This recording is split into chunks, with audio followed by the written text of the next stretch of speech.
Welcome to the Wesley News Report. We want to begin with the expansion of Trinity Broadcast Network. A revival of the Holy Land experience is often referred to as a Christian theme park, but the park offers lectures, not rides, making it feel more like a trip to church. Its officers prefer to call it a living biblical museum, and until last month the nonprofit operation was troubled. Management changed hands, its founders left, and the attendance was flat. But suddenly a savior appeared. Trinity Broadcasting Network, a California-based Christian empire with 12,500 worldwide TV and cable affiliates, took over the Holy Land and its estimated $8 million mortgage. Both are nonprofit organizations, so Trinity describes the deal as a marriage rather than a purchase, saying that little money changed hands.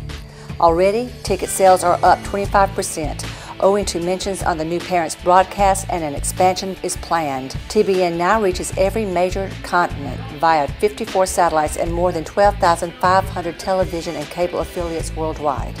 In the United States, TBN is available to 92% of the total households. Its website receives more than 27 million visitors monthly. Recently, the Mississippi Annual Conference of the United Methodist Women met to discuss topics such as membership, missions, and how to engage members who were not presently active. During this time, the Wesley Report met with Kay Barksdale, President of the United Methodist Women Annual Conference. We represent all of the districts from all over the state, and our job is to really plan for the year, is what this group does. And we've got lots of things that we've got to get together and figure out how we're going to do. So, and one of them is the mission marketplace. Somebody has to keep us all together, and that's really what this group does. Each district, and there are 11 districts, have their own mission emphases and things that they like to do, and their mission agencies in each district that they really do hands-on, like they do for Wesley House or Bethlehem Center, or Moore Community House on the Gulf Coast. And we're really all interested in maybe a little bit different things.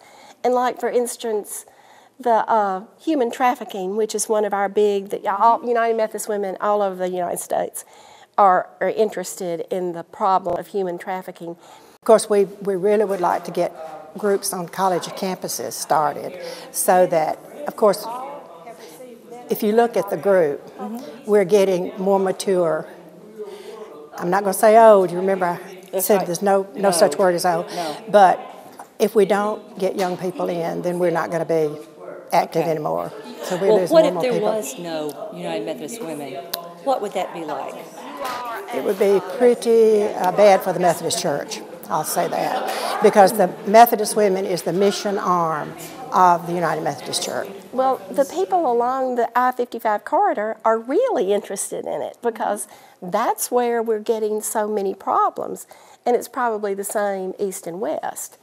But there's certain groups that are more interested in things than others and are trying to do their work there. So, I mean, our big goal is mission. And we're not saying you can't do this or you can't do that. We want you to look at what's important in your area, what's happening in your neighborhoods, how you can help women, children, and families. As a result of the United Methodist Women meeting in Clinton, Mississippi, the group will experience growth in membership and a brand new vision for missions. When we come back, we will be discussing homelessness in Mississippi and the ways that we can help one another.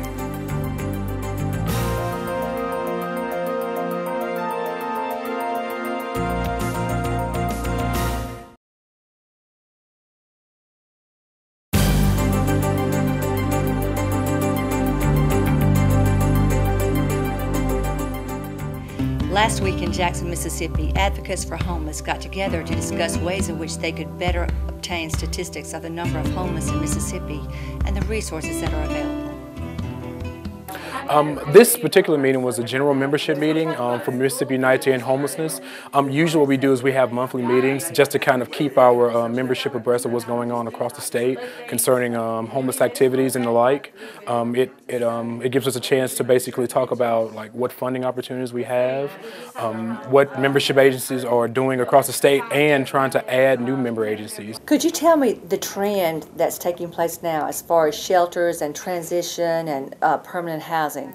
Because I know that in the past, everything has been geared toward housing, shelters, putting people in shelters and that kind of thing. And we'd spoken earlier that this was changing. Could you address that? Definitely. HUD has made a priority to fund Housing First programs. That's the nationwide trend, and it's in the 10-year plan, the federal STEPS 10-year plan.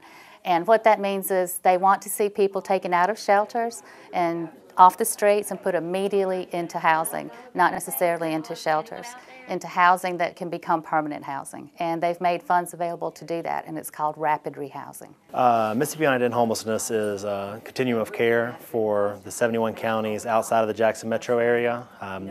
HUD started the COC initiative in the early 2000s, trying to get communities to develop a table where everybody can come around and kind of coordinate some of the services, hopefully to make the spending of these government funds more efficient and also hold agencies accountable for how they spend those funds. So does that pay to get them into a permanent housing, and then after maybe a period of time, then they pick up the slack as far as the HUD says you can design it any way you want to design it. The dollars can be used to pay for rental of properties where the lease is in the person's name, and the assistance can be provided for up to 24 months, but you can design your program for short term, which would be 3 to 6 months, and you can do a sliding scale on that where you may pay 100% of the rent for the first month and 75% for the second. You can design your program however you see best. It's really important to the homeless services in Mississippi. There's a few ways that you can address homelessness, and so some of them you think you just arrest homeless people or you just kick them out of your community, but we've seen through research that all of those methods of addressing homelessness are much less efficient than actually trying to find a way to house them, let them meet with social work, let them meet with social workers and people that can actually provide some of those services that can help them hopefully overcome the barriers that stand in their way of housing. And so the idea of actually get them in housing and then get them into employment, help them find jobs, and make them a member of the community. The way you get in contact, you can go to mute.org, muteh.org, or you can call us at 601-960-0557. And anybody on staff can give you great ways to probably connect and help the homeless in your area. According to the McKinney-Vento Educational Program, out of 260,000 children who are presently living in poverty, 4 out of every 100 are homeless. How important is preschool to a young child? We'll find out about that and more when we speak with Ms. Sharon Smith of the Wesley Wonder Preschool.